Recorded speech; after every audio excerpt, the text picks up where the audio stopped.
Hello and welcome to another edition of English Vocabulary Matters. Today we're going to do the second of our trivia quizzes. As I did in the first case, I will ask you 10 trivia questions taken from a variety of subjects, and I'll also give you 4 different answers. Your objective is to choose the correct one. So let's kick off with the first question. Question number 1. How many whiskers do cats have on average? Whiskers are those long hairs that we see growing around a cat's mouth. Do you think they have 12? Perhaps you think they might have 24. Or do you think 6 is the right answer? And the last option is 36. Which of those do you think is the most likely? Well, in fact, the correct answer is the second one, 24. They have 12 on each side, on average. So some cats may have slightly more or some less. But cats' whiskers are truly multifunctional, but their most important function is sensory. They're very sensitive to vibration, and so they can be used by the cat to detect their prey and also to measure whether they can fit through a certain gap. So let's move on to the second question. Question number 2. Which of these islands is the southernmost? So which is furthest south? Do you think it's Sicily, or Sardinia, or Corsica? Or do you think it is Malta? Well, in fact, the correct answer is the fourth one, Malta. Most Maltese, that's the people who live on Malta, speak a variety of languages, including Maltese, English, and Italian. Malta is actually an archipelago. So it's not just one island, it's a series of islands, and it is amongst the world's smallest and most densely populated countries. In fact, it is the smallest country in the EU. So moving on to the third question. What does C stand for in Einstein's famous equation E equals mc squared? Do you think it stands for circumference, or the speed of light, or the center of gravity, or the final option, which is the atomic number? Well, in fact, the correct answer in this case is the second one, speed of light. Albert Einstein was born in Germany in 1879, and in fact he won the Nobel Prize in 1921, and is famous for his theories on relativity, both special relativity and general relativity. And his famous equation, E equals mc squared, basically tells us that there is a lot of energy in every gram of matter, because speed of light is a huge number. So if you square it, that's going to give you a very, very large number indeed. So moving on to question number 4. Apart from creating the Nobel Prize, what did Alfred Nobel invent? Was it gunpowder? Do you think it was dynamite? Perhaps you think it was air conditioning? Or maybe it was helicopters. Which do you think is the most likely answer? Well, in fact, the correct answer in this case is the second one, dynamite.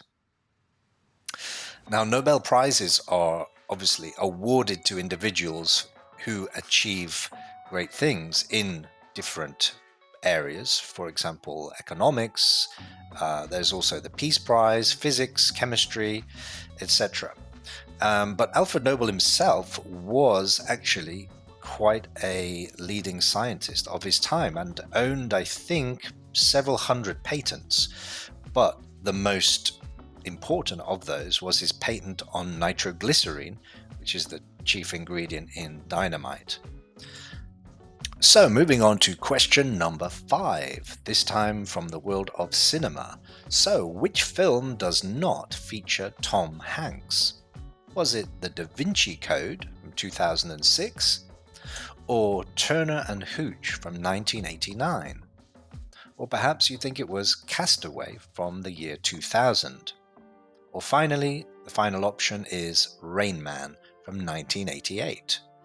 Which of those films do you think did not feature Tom Hanks as an actor? Well, in fact, the correct answer in this case is the fourth one, Rain Man. That was a film which featured a different Tom, was Tom Cruise. It was a film about an autistic savant. That's a person who has an amazing memory, and they both go to Las Vegas and they play cards. I think it's blackjack, and they manage to count the cards and make a lot of money. Question number 6. When was Galileo Galilei born? Was it 1312, or the year 1564, or 1688, or the final option 1442? Which of those 4 options do you think is the correct one? Well, in fact, the correct answer is the second one, 1564. He was a very important Italian astronomer and engineer, sometimes described as a polymath like Leonardo da Vinci. And he was born in the city of Pisa in 1564 and went on to make various important discoveries in engineering and astronomy. Question number 7. More than half of the world's forests are found in only 5 countries: Brazil, Canada, Russia, USA, and do you think the answer is Australia, Kazakhstan, India, or perhaps you think it's China? In fact, the correct answer in this case is the fourth one, China. What do you think is the biggest forest in Asia? Well, in fact, it's not in China. It's in Russian Siberia and is known as the taiga, or the Siberian forest. It's an extensive forested region that covers a significant portion of Siberia. Moving on to question number 8. Which of the following is part of the endocrine system? The muscles, the glands, the tendons, the lymphocytes. Which of those 4 options do you think is part of the human endocrine system? Well, in fact, the correct answer is the second one, the glands. The endocrine system is made up of all the body's different hormones, and it regulates all the biological processes in the human body. Moving on to question number 9. Which discovery was made before World War I? Remember, World War I took place between the years 1914 to 1918. So do you think it was radioactivity, or nuclear fission, or the structure of DNA, or perhaps you think it was the discovery of penicillin? Which of those happened before World War I? Do you know? Well, in fact, the correct answer is the first one, radioactivity.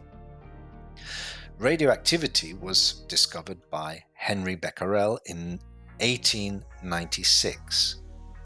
He was studying the natural properties of uranium and noticed that some photographic plates developed inside a drawer when placed next to the source of radiation. Moving on to the final question, number 10. What are kanji, hiragana, and katakana in Japan? Are they swords, islands, writing systems, or famous temples? What do you think? Well, in fact, the correct answer is the third one. They are 3 different systems of writing. 2 of them, hiragana and katakana, are actually phonetic, whereas the kanji are symbols that can represent concepts. And in fact, there are many thousands of them and very difficult, obviously, to memorize. So that's the end of today's quiz. I hope you've enjoyed it and maybe learned something and practice your English listening. Until next time, I'll say goodbye. Don't forget to subscribe and like.